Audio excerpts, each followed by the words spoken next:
Tuloy na ang 2 araw na tigil pasada ng transport groups na Manibela at Piston. Alas 5 pa lang ngayong umaga ay lalarga na raw ang kanilang protesta.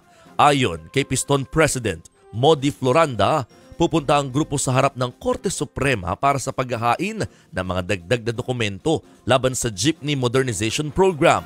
Matatanda ang humirit na ang Senado na masuspinde sana ang programa pero tinabla naman yan mismo ni Pangulong Bongbong Marcos.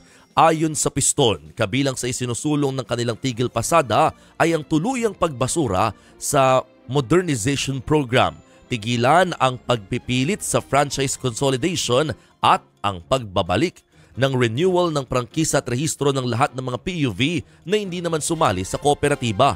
Gusto rin nilang mailipat ang pondo para sa PTMT sa rehabilitasyon naman ng mga tradisyonal na jeepney.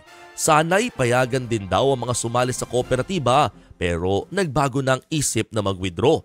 Ayon sa transport groups nationwide, ang ikakasang tigil pasada hanggang bukas. Base sa datos ho ng Manibela at Piston, hindi raw bababa sa 10,000 driver at operators sa Metro Manila ang hindi na nakakabiyahe ngayon.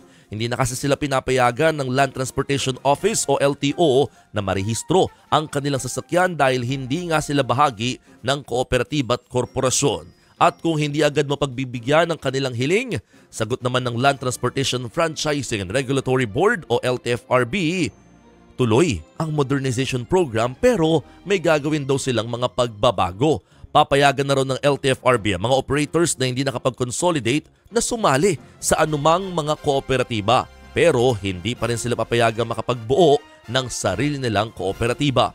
Kampante naman ng LTFRB na may sapat na bilang ng public transportation kaya't hindi raw gaanong maapektuhan ang mga commuters.